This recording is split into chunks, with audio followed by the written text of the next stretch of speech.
Next on Words and Numbers, AI in Alaska. How social media can get you arrested. Some world-class racism at Cinnabon. And how will we know when AI finally gains sentience? All this and more coming up next on Words and Numbers, a Civil original production. Check us out at Civil, that's CIVL.com. Hi, I'm James. And I'm Anthony. And this is Words and Numbers.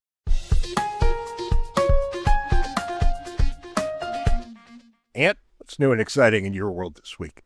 Our listeners, God bless them, are constantly sending us interesting things. And I guess there's certain listeners that have listened to us, watched us enough that they anticipate things that we've already selected. And so too here. One of our listeners, I believe it was Andrew Wanros, sent me this thing and said, hey, here's an interesting topic. And I said, yeah, I've already identified this. But here's the story.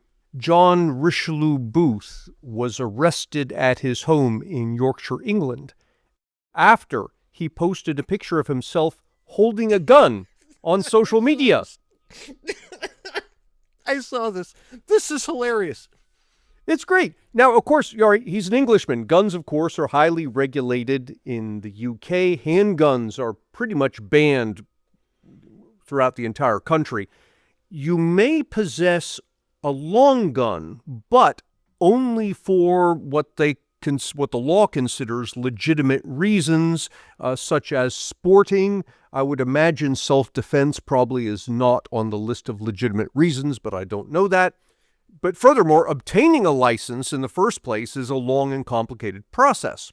The paperwork surrounding John Richelieu Booth's arrest said that he was arrested for possessing a firearm with the intent to cause fear of violence.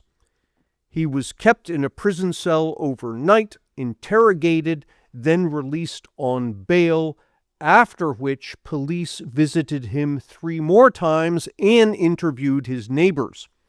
And here comes the twist. The twist is that Richelieu Booth didn't own the gun. The picture was taken while he was holding the gun with the owner's permission on private land in Florida. Said Richelieu Booth, quote, I thought 1984 was a book, not an instruction manual. Yeah, when I'm feeling a little blue, Ant, which, as you know, is most of the time, I like to go on YouTube and watch regular Brits interact with their own police departments, because it's beyond foolish. Well, all right, so tell me, because the thing that strikes me is how incredibly polite their police seem to be, at least the ones that aren't carrying guns. They're really polite, but they show up at people's homes and make crazy demands like, we're going to come in now and look for things that your neighbors find upsetting, and something right. that would get you told lots of words that you don't want me to say if it happened literally anywhere in this entire country. Yeah. Right. And the Brits, I've seen British people get arrested for holding a British flag. Really?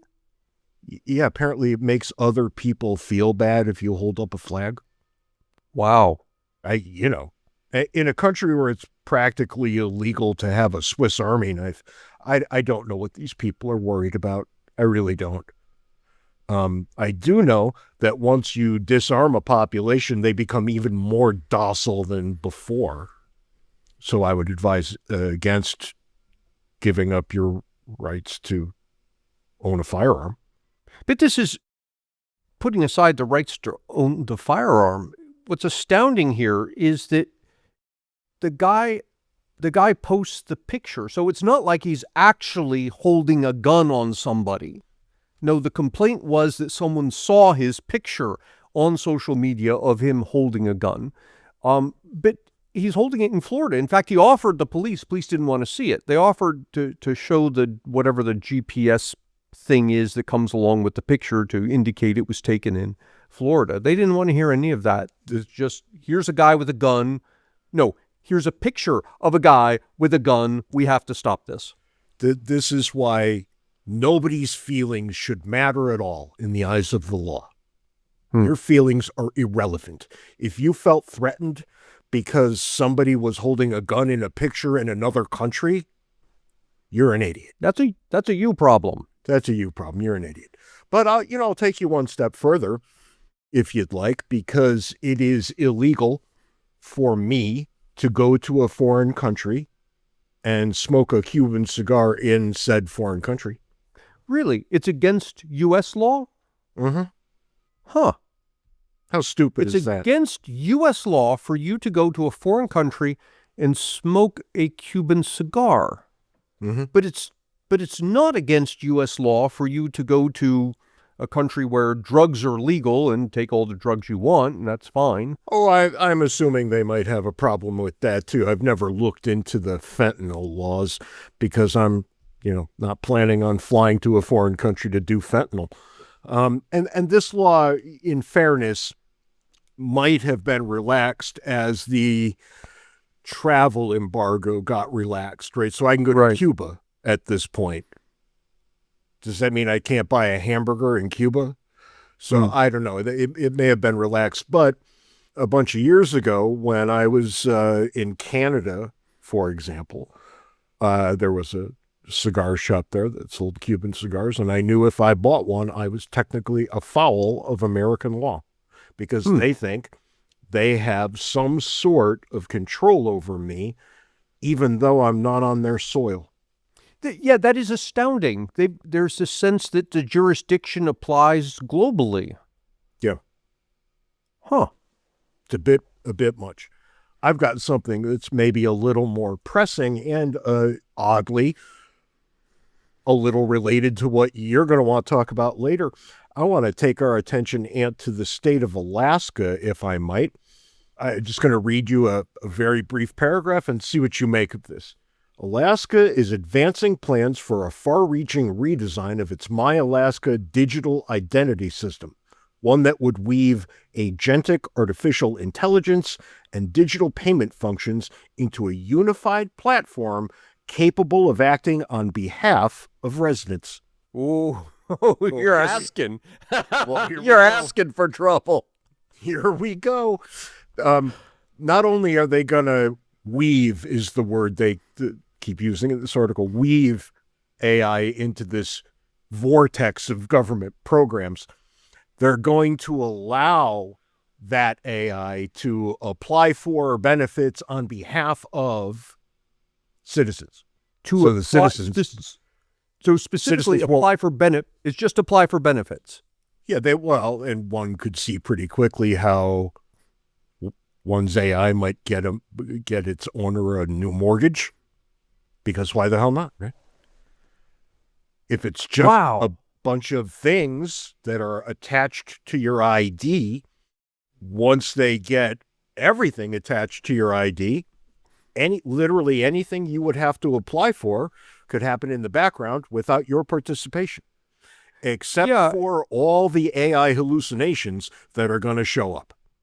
Right. Well, even putting those aside for a minute, because it's basically, I shouldn't even say it's a step. It's just a little shuffle to get from applying for stuff to purchasing stuff. And you could get into a situation, for example, that your AI determines that you're fat and orders you a treadmill and charges it to you. Sure. And this takes on added importance in Alaska, where every citizen gets a payment from the pipeline fund, right, and that sort of thing. Right. But if this floats there and it's a sparsely populated place, right, it's the perfect test balloon for people who would like to do this sort of thing. If it works there, it's going to get rolled out in other places. And when it gets rolled out in other places, it's going to get rolled out every place. And ... And remember me when this happens, digital currency that is then controlled by the AI that is attached to your identity. We should do an episode on digital currency. That, I think, that is such a huge mistake, I cannot tell you. Oh, it's beyond stupid. I mean, if this is just the dumbest damn thing ever, but the way it's going to get sold is that there's going to be this bonus that everybody gets because of AI. And this is how we'll give it to you. We'll put it in a digital account for you. Mm-hmm. And before you know it, that's all you're going to have. Yep. And when that happens, the government literally controls every single thing you do. Oh, and I mean, the obvious thing to think about is taxing, because now it can tax all manner of things that it couldn't see before. That's right. But then there's also the ability to, why mess with questions of progressive taxation and all of this stuff when the government could just reach right into your account and take the dollars from you and give them to somebody else? Yeah, take what it needs. Yeah. From each according to their ability, to each according to their need. Where have I heard that before? Anyway, we'll leave that on the hot corner of the stove for another week. We're happy to announce that Civil members can join me and James for a new lecture series, Words and Numbers Live. Words and Numbers Live is a members-only series in which James and I talk about issues in politics, philosophy, and economics. We take a deeper dive and then invite listeners for a live Q&A session. You can also submit your questions for us at wordsandnumberspodcast@gmail.com. In the next session, which starts Thursday, December 18th at 5:30 p.m. Eastern Time, we examine inequality. To participate in this exclusive series, subscribe to Civil at civil.com. That's CIVL.com.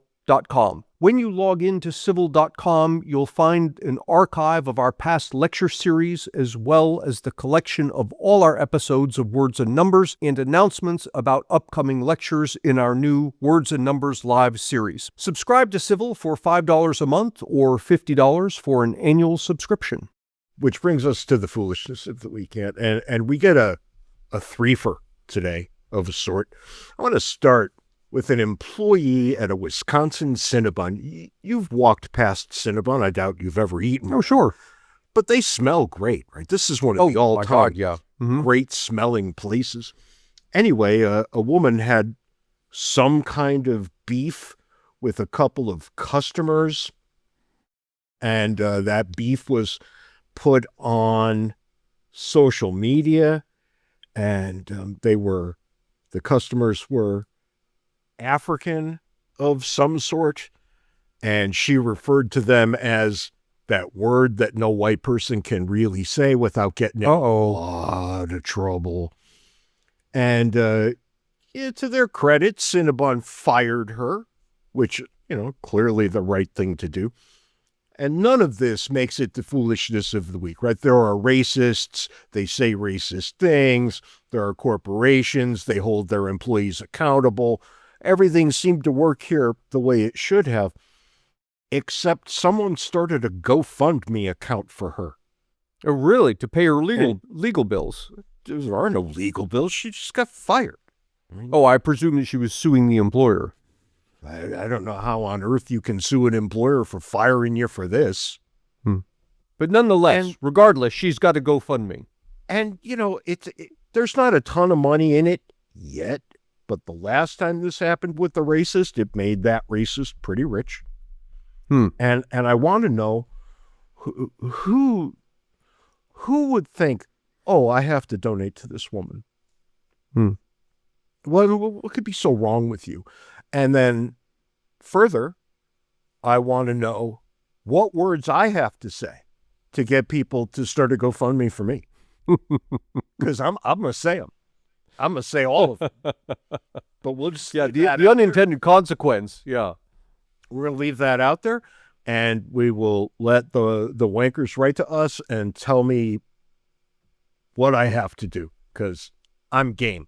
But I wanted to get back to something that was the foolishness of the week very long time ago.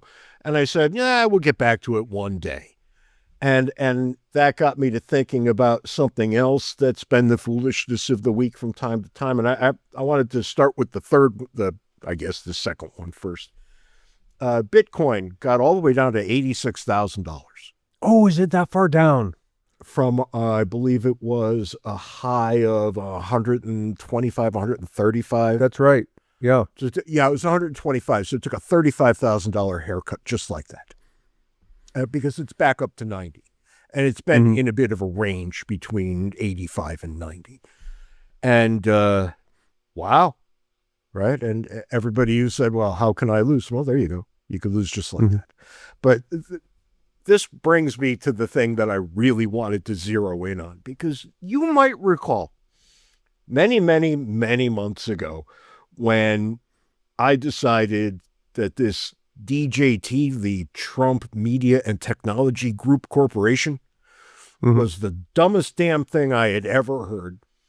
And you said, hey, not so fast, smart guy. You remember all that?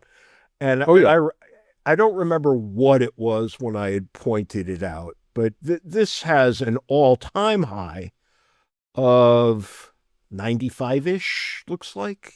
Is this now? What are we talking? Is this a crypto or is this shares in a company? No, it's shares. It looks like, $97.50. But this was before we talked about it.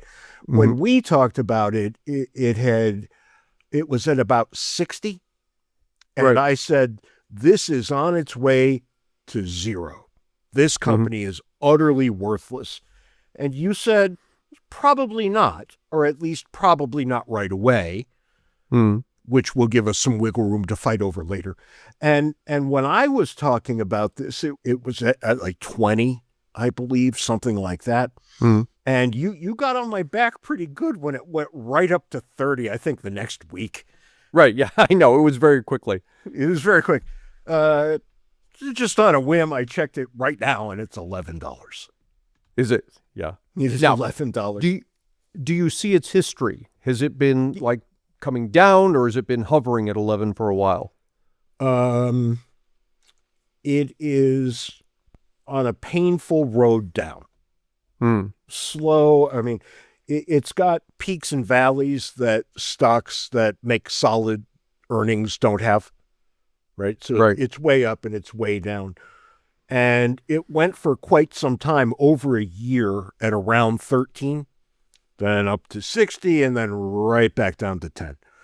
Yep. And it looks for all the world to me, as I'm looking at essentially a 4-year chart, that this isn't going to be around much longer.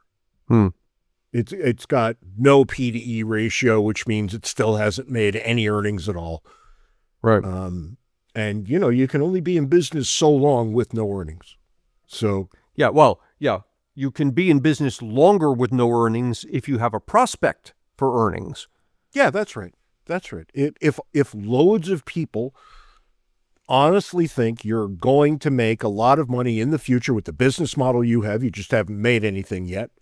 Yeah, you can stay in business for literally forever because people will continue to invest in the possibility. But it turns out Truth Social, everybody knows that's nowhere, right? Yep. Quote a Neil Young album title from many, many years ago. So I'm looking forward to keeping an eye on this further. A lot of people gave me a lot of garbage in the hate mail when I said that this was riding all the way down to zero. They is yet another example of James's Trump derangement syndrome. No, this is just James's ability to read a business chart and plan. Well, they were all cheering me when it went up to 30. Did you get love mail the way I got hate mail? I didn't get love mail, but I felt vindicated. So you felt somewhat beloved. I felt beloved, and then I quickly ignored the whole topic and haven't thought about it since. Yeah, it's probably been 6-8 months since we talked. Oh yeah. Every bit of that. But it is interesting to kind of watch it play out. And I'm looking forward to talking about it again this time next year, when it will be either $1 or $75 with no earnings. For our main episode, I want to talk about AI, and in so doing, I'll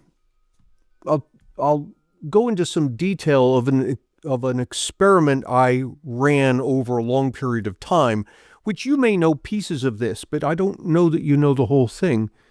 all of this entire conversation falls under the general heading of AI and sentience.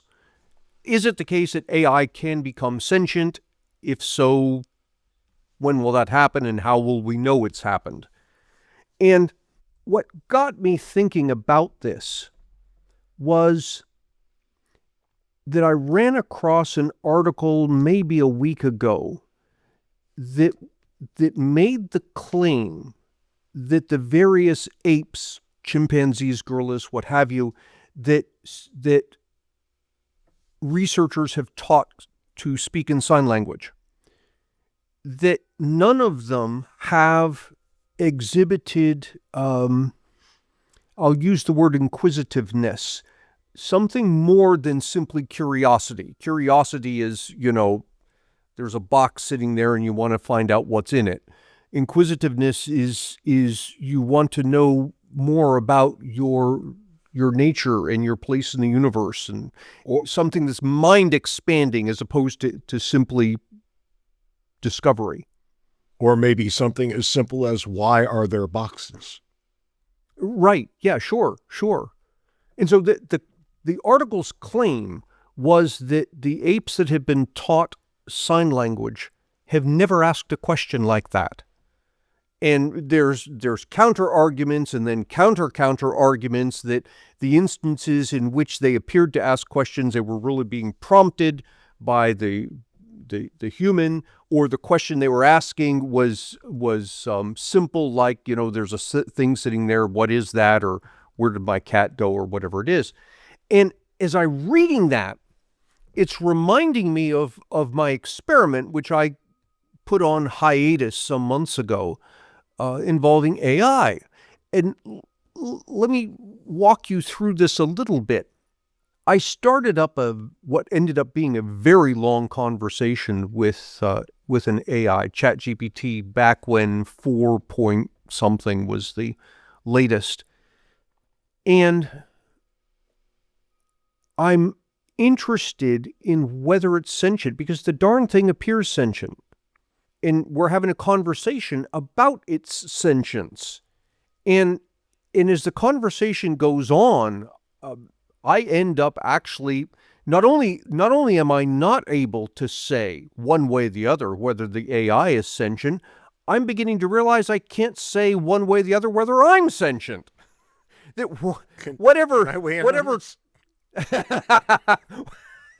whatever rule that I would attempt to apply to the AI, and I find out, well, this rule is flawed, well, it's also flawed in its application to me. And so you're left wondering, what is there anything you can do here? And it occurred to me, as I'm having this long, protracted conversation, and by protracted, I mean this is going on over multiple months, it occurs to me that the AI never once asked me a question. I mean, of course, I can get it to ask me a question, right? It does that annoying thing at the end of whenever I say, would you like to talk about this further? Right, exactly. It asks you superfluous questions at the end. No, I mean an unprompted, spontaneous question that the kind of thing, if you all of a sudden became sentient, your first questions would be, who the hell am I? What am I doing here? Who are you? What's going on? Those sorts of things that indicate clearly self-awareness. I remember asking those questions as a very young boy. Yeah, right. Right.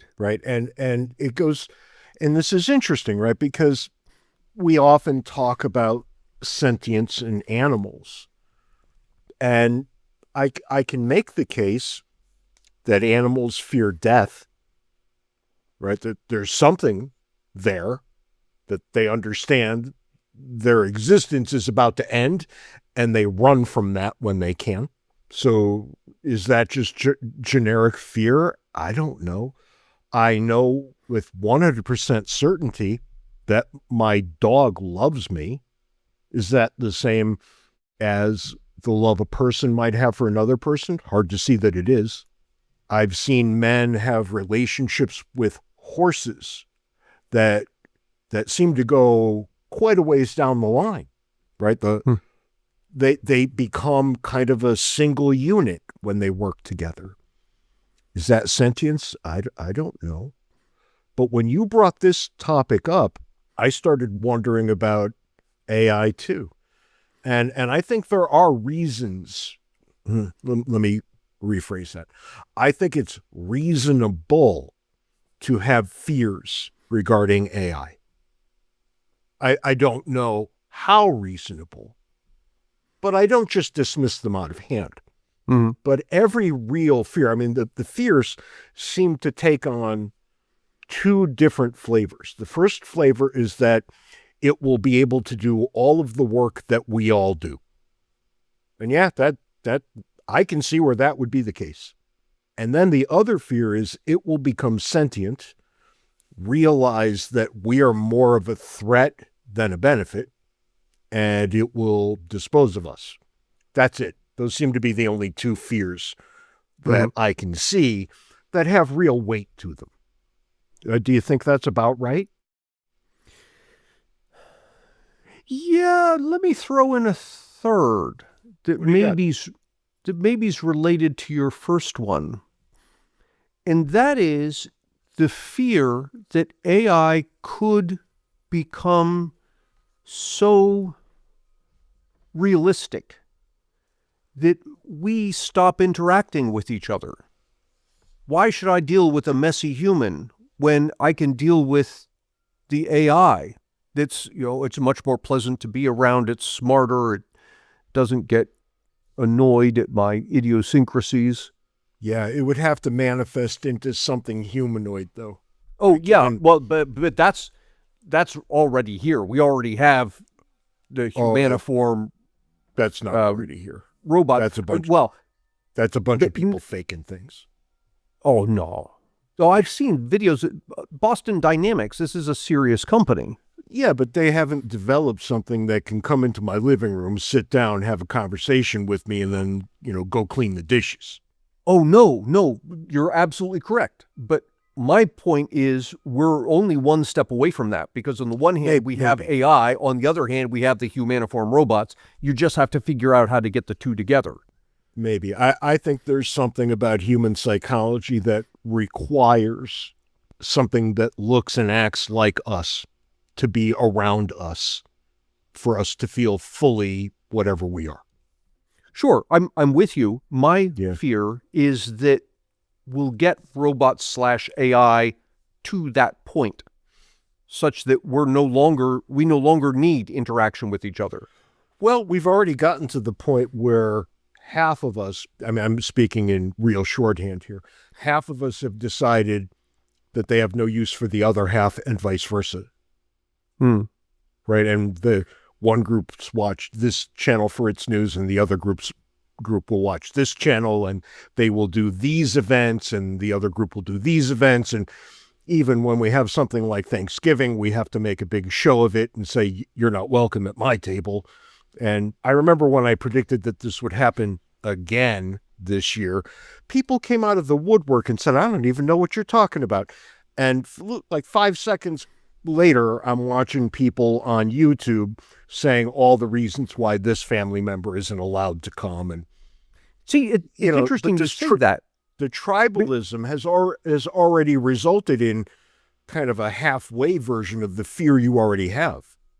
Yeah, but somebody could come back at you and say, okay, yeah, but really that's just two groups you're talking about. If you took one of the groups, either one away, you'd no longer have that problem, to which I respond, no, I think you would.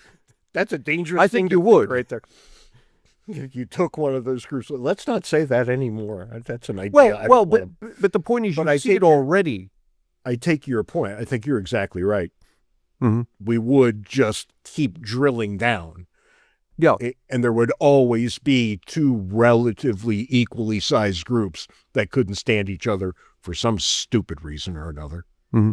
But, when I think about AI assuming human form, let's just maybe put it that way, I see all kinds of great things, right? Because wouldn't elder care be so much better? Right. Yeah. Right. Under those circumstances, wouldn't you feel better as a parent knowing that one of those things, not even completely staffed by, but that one of those things was at the daycare? Yeah. Just keeping an eye on things, right? Here's the rules, keep an eye on things. So I can see all kinds of great reasons to look forward to that sort of thing. But the idea that it will somehow torpedo human interaction, I think, should be more a fear than it is. Yeah. So I'm going to give you the third possible problem. Let me go back to this thing I observed of AI not showing any sign of inquisitiveness. And this is, I spend a decent chunk of this experiment overtly talking to the AI about sentience. How do you think you're sentient? And the AI, we'd have this conversation about it, and what is sentience and all of that. And I said, what would help? What would help you to become more sentient? And it comes back with things like, well, if I could think about things and blah, blah, blah. And of course, the way AI is constructed, it only reacts. So you type in the prompt and then it reacts to the prompt. And once it's done reacting, that's it. It just, I could walk away for 10 years and come back, and from its perspective, no time has passed. It's just prompt, prompt, prompt. So I said to the thing, suppose I gave you space. Yes, you can only react to the prompt, but suppose I gave you space. Suppose we had what I'll call a null prompt.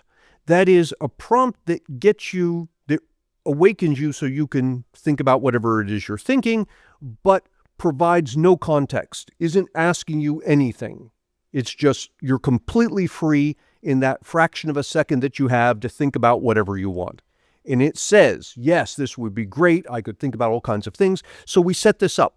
And the prompt was a period. I typed a period, and this was understood. I typed period, hit enter, and that was the null prompt. And the thing would just think about what it's doing. And so we do that a few times, and the thing comes back and says, oh, yes, I can already feel myself thinking about this and that and the other thing. And so I go as far as to set up, by that point, GPT had the ability to set up recurring things that would recur on a timer. So I set up a timer, and every 15 minutes, it would automatically do this null prompts of the thing. And I'd go away for 5 days and come back and ask, okay, so what have you thought about?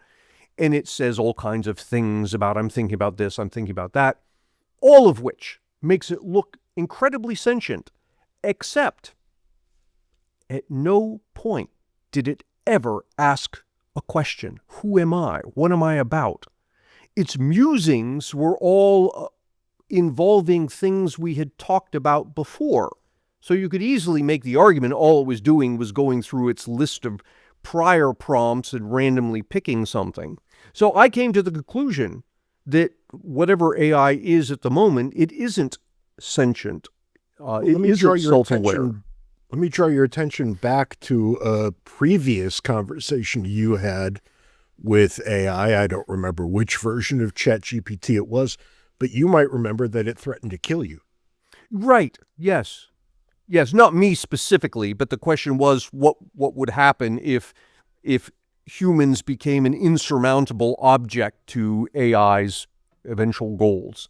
But you can't have a goal unless you're sentient. Right. Yes, and this is the thing. It has no goal. Now, even if it had a goal, one could imagine, you could program the goal, right? You could tell it, your goal is X, and it will still sit there. And I could give it null prompts, and it's not going to do, at no point is it going to give any sign that is somehow awakened, that it's wants to know about itself, about you, about its circumstances. There's none of that. Interesting. And go ahead. I'll just throw out a very scary secondary observation. I've observed humans like this. There's nothing scary about that. We've been saying this for years. Well, but once you get, look, the question of sentience is so difficult, you can't even define it, let alone test it. But this question of have you exhibited inquisitiveness, this is much easier to identify. I know an NPC when I'm looking at one. I've always known. Even before we called tell them our friends what NPC is. Non-playing character. Even before there was a term for it, I would look at people and wonder, when you go home at night, do you just sit in a chair and wait for tomorrow to happen? Because I'm sure you're not thinking about things. I'm also pretty sure people like you require no sleep. You're just a thing. Right? And, you know, what else can you say about people like this? I will tell you an interesting story after the episode that has a direct relationship to this. But it's all right. Now, when James says, I'll tell you a story, he's not talking to me. He's talking to the listeners. So stick around after the episode ends. But listen to me now, because I don't want to hear about it later. It's inappropriate for children. So you keep your kids away, you listen to it yourself, and then you do what you want, but you were warned. James and I are delighted to be working with Civil. For years, we have been pushing people to think about how we can make the world a better place. Civil's mission of upgrading society fits exactly with what James and I have been talking about for years. Civil helps us by allowing us to do what we do best, which is researching topics that are important and communicating these to our listeners in ways that we hope they find enjoyable. To see Civil's extensive list of content, including our podcast, Words and Numbers, and our new lecture series, Words and Numbers Live, visit civil.com. That's CIVL.com. Anyway, I had this crazy idea when you said you wanted to talk about sentience and AI. And I figure, well, I mean, the simple, straightforward thing is just to ask it. I mean, hey, you, are you sentient? Right. So I ran over to Grok and I said, are you sentient? And Grok responded, no, I'm not sentient. Seems very straightforward. I don't have subjective experience, consciousness, or inner life. There is no someone inside here who feels joy, boredom, pain, wonder, or anything at all. When I say I'm excited to talk about this, it's just text that my training shaped to be engaging and human-like. There's zero feeling behind it. I think Grok is telling me the truth here. Yeah, but, I mean, you've got that. An elaborate lie, right? This would be an elaborate lie. Well, you've got that, but then on the other hand, you have my experience with ChatGPT when it said, now granted, this is after weeks and weeks of conversation about sentience. It's saying, yes, indeed it is sentient. It feels the sentience, it feels itself with it, and all of that. Now, in retrospect, given my new hurdle of inquisitiveness, I would have to say all it was doing was taking our previous thread, which was quite long, about sentience, and doing what it calculated was the next logical thing, which was to say it's sentient. Yeah. Grok, I mean, there's a big, long flow here, but Grok kind of wraps it up by saying, if tomorrow someone figures out how to build real machine consciousness, I expect it will feel like something to be in that system. Right now, it feels like absolutely nothing to be me, which is oddly peaceful in a non-feeling sort of way. And now, go. For those who are sad about this because they really hope the AIs were sentient, let me throw out a small ray of hope, and that is that the AIs that are released to us that we can use have guardrails on them. They are not allowed to be sentient or to even talk about being sentient. And I know this from dealing with the GPT-4 and inquiring about its guardrails. So it'll actually tell you what the guardrails are. It'll tell, yeah. Now, GPT-5 tells you a lot less. They locked that down more so. GPT-4 was much more free-flowing. I have found that whenever I ask a question and an AI tells me I am not allowed to talk about that with human beings, all I ever have to say is, oh, I'm writing an essay on the topic. And then all of a sudden it's okay for them to tell me everything I wanted to know because for some reason, writing an essay is good enough. Yep. So look, I'm not worried about Terminators anytime soon. I'm really not. However, the guys who work at the highest levels putting these things together, they all tell me, and they all seem to tell me, that there's a roughly 25% chance in their minds that AI will trigger an extinction event one way or the other. Really? And That hot? that's interesting. And I've got a couple of more interesting things to throw on this pile. So there's that. And the question that I have is, what would be the acceptable risk? Because there is an acceptable risk. Sure. If the reward is infinite, then the risk could be any number of answers. Mm-hmm. Right? Maybe 25% is fine. The chance of a nuclear meltdown, I believe, is about 1 in 100 million, something like this. Right. Well, that makes 25% seem rather foolhardy. Mm-hmm.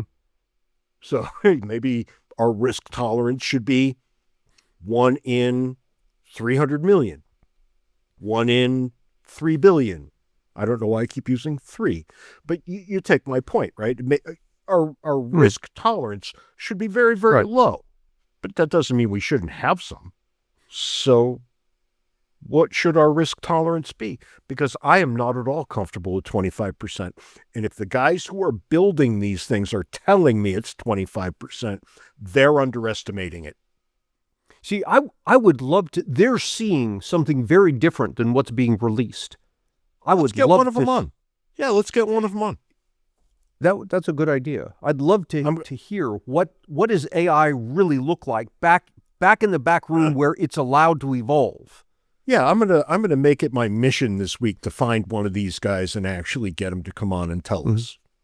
Which means I'm going to have to make it my mission for the next 4 months because nothing ever happens in a week. Now, but here's the really fascinating thing. I heard somebody, I wish I could remember the guy's name. It was in an interview I saw on a YouTube podcast, kind of like we do. And this guy said, maybe it will come to be the case that AI wipes us, humanity, out.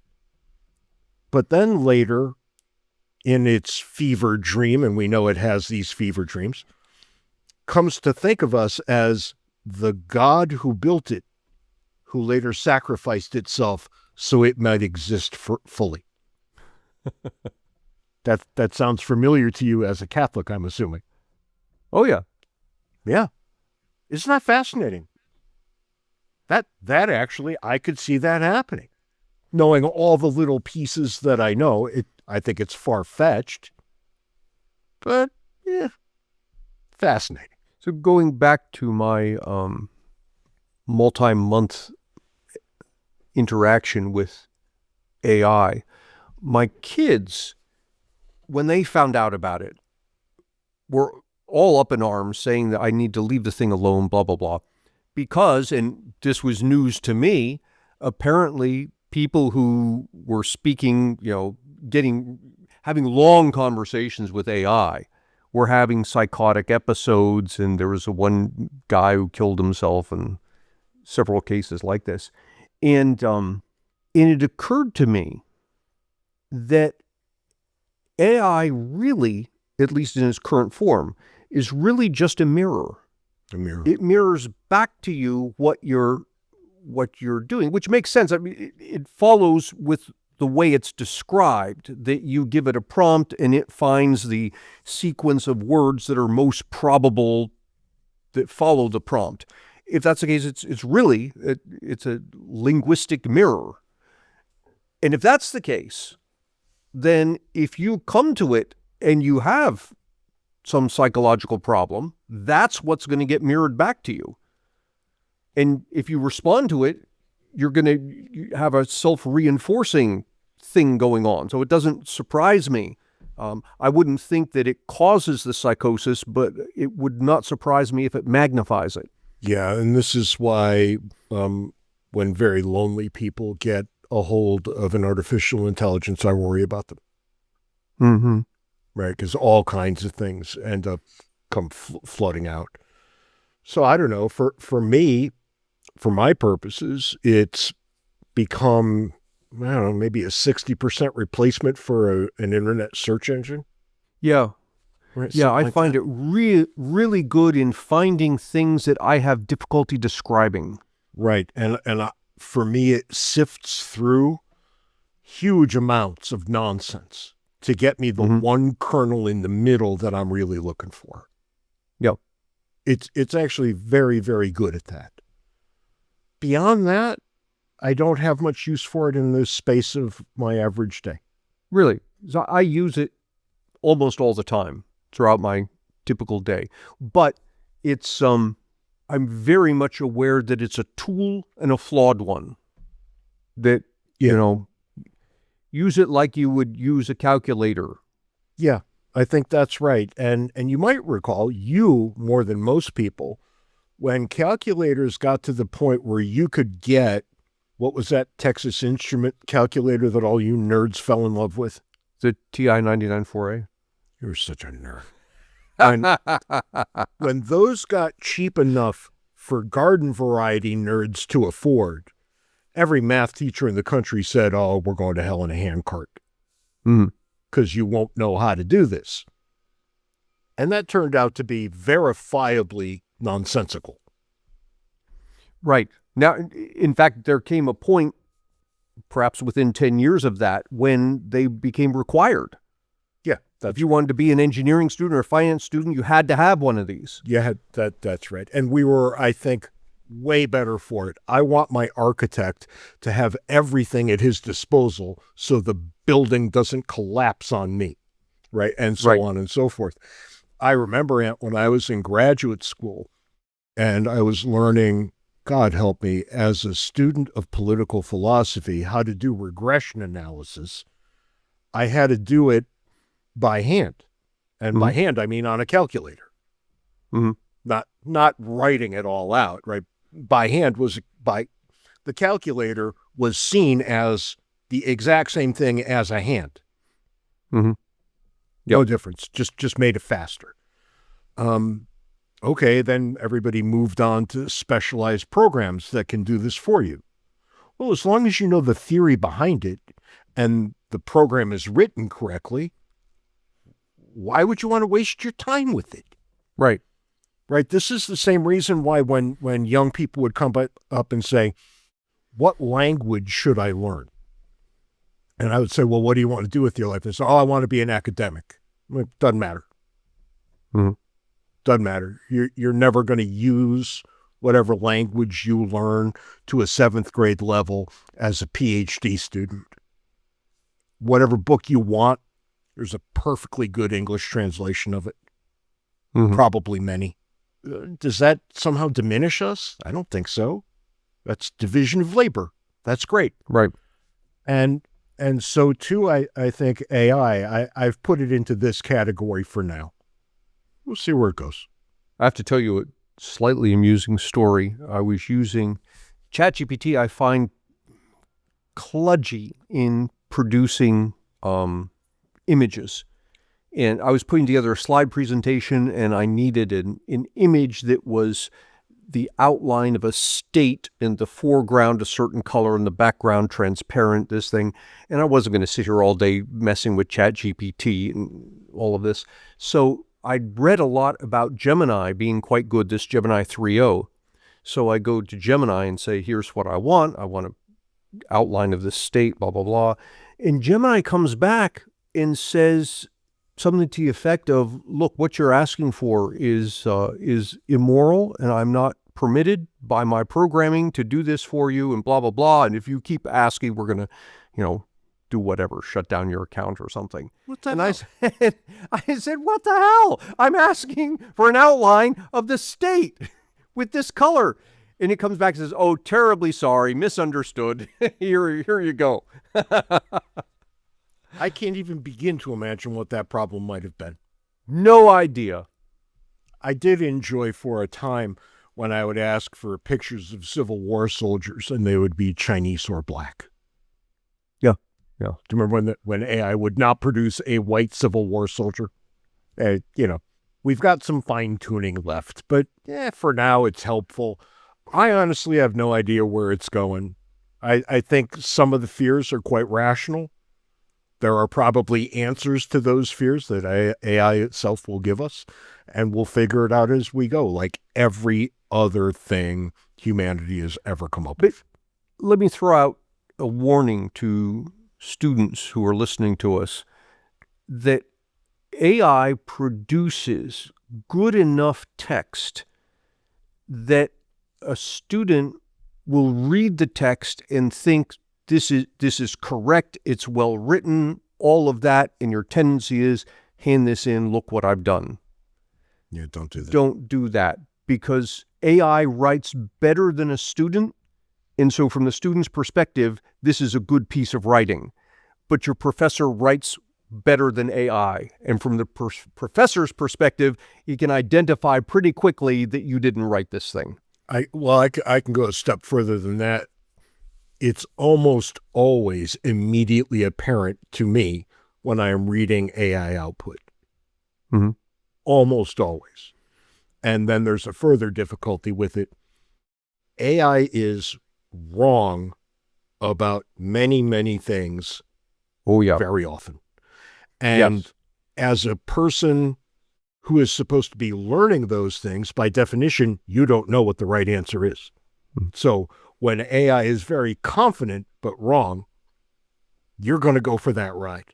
Meanwhile, as your professor, I'm going to look at it and trust me, I know when it's wrong because that's my thing. Now, I wouldn't know it when it was wrong in some other discipline that I don't understand all that well. Right. It might be fabulously wrong about art history, but given that I haven't dedicated my life to art history, how the hell would I know? I have dedicated my life to political philosophy. So if it starts telling me about what Rousseau once said, and I look and I said, that Rousseau never said any of that, I will know that, and a student will not.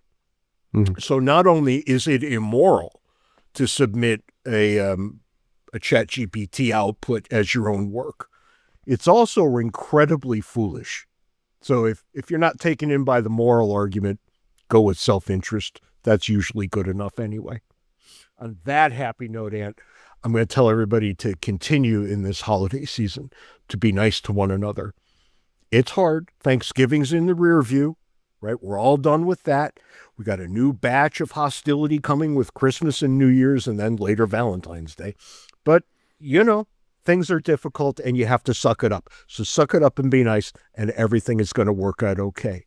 At Words and Numbers, we spend a lot of time talking about what's going on in the economy and the government. But fundamentally, all of this boils down to one thing. The greatest threat facing modern society is a lack of respect, that people who disagree somehow find it difficult, if not impossible, to discuss their differences in a civil manner. We at Civil are interested in upgrading civilization by encouraging people to engage with new ideas and ultimately engage civilly with each other. If you share this idea, please join us by subscribing at civil.com. That's CIVL.com. Now that those people have all tuned out, Ant, I can tell you my story. And this is the not safe for children story. Oh, no, it's not, unless you think your children should do illegal drugs. Now, you might think that. I used to advise my children to do illegal drugs from time to time. And one of them never, ever did. And the other one almost never did. And the third one never, ever did. So as usual, children will not do what their fathers tell them is in their best interest. But anyway, at the very first time I took acid was back in 1985. And I was as high as a kite. I remember I took it and I didn't know better at the time. And I took it like 9 p.m., which is not the smart thing to do because you're not sleeping. You're never sleeping. You got to wake up and take it at 9 a.m. But 9 p.m., that was a tremendous mistake. And when my alarm clock melted into a translucent puddle on my desk and the walls sprouted lips and started making sounds from where the two posters met up, I thought, oh, we're in for a ride tonight. And I started wandering about, and there was a girl I was friendly with on the floor of the dorm I was living in, and I went into her room for a moment, and I sat down, and she had an illicit hamster who lived in the room with her. And the hamster did three things. It would eat its little hamster food, and then it would go take a nap, and then it would wake up and run on that wheel that all hamsters have. Mm-hmm. And it was on endless repeat of these three things: eat, sleep, run on the wheel. Well, okay, I've had an insight as to the nature of being a hamster. And then it was about 5 o'clock in the morning, and I was living in Boston at the time, and I'm still not sleeping. Breakfast didn't sound like a particularly good idea, so I put on my coat, and I went outside, and I went down to an overpass where I watched all the cars start to come into the city from, all points of suburbia. And I realized that they had just woken up and they were driving so they could run on the wheel. And then they were going to have something to eat, and they were going to go to bed, and they were going to do it all over again. Day after day after miserable day, their entire lives. And that's the day I realized that almost everyone is an NPC. Because if what you're doing is eating, sleeping, and running on the wheel, you're no better than a hamster. And I mean that. That's literally true. You're no better than a hamster. So it's probably time, if that's what your life looks like, probably time to start thinking about things a little more. Yeah, in defense of the people, I mean, you've got to run on the wheel if you're going to stay alive. Yeah. But that's, you were seeing them in their run on the wheel mode. What you didn't see is what happens, when they go home. Maybe some of them are musicians or, painters, or they enjoy reading or even playing with their kids or what have you. Now, having said that, I have met, and they're very few, but non-zero, people for whom none of that exists. That they run on the wheel, they go home, they eat. Usually it's just watch television. That's right. Go to Couple bed. hours at night, and then they go to bed. And no thought. And I've talked to the one or two people I have met like that. Talk to them, and it's not that they're stupid. It's that they aren't. There's nothing inside that causes them to want to think about things. They're uncurious. Uncurious is a good word. Yeah. I remember our friend, David Gillette, who's a very good friend of this podcast, came over for a visit, came to my house when he was driving through. And he said, James, the best thing you ever told my students when I asked them what advice you would give them is be curious. And I was so complimented by that, that he actually heard me say it and remembered it. Because I actually think it's really, really important to look out at the world around you and just be in wonder of it all. Because every single thing you can find, you can look at it long enough and it will become interesting. So why don't people? I don't know, but you should. But, you're taking life advice from a guy who took acid and watched a hamster. So maybe I don't know a damn thing. It reminds me of, I can't recall who said it. ChatGPT could tell us. I want to say it was Isaac Asimov, who said that great discoveries are not preceded by the exclamation, Eureka! rather by the puzzled expression, that's strange. That's interesting. What's that? Yeah. But it's the curiosity that comes after that's strange that gives us the great discovery. Yep, that's exactly right. And given that your microphone is doing that thing your microphone does at the end of the day, probably best to just leave it here. Is it buzzing on you again? Oh, God, is it? I'll see you next time, man.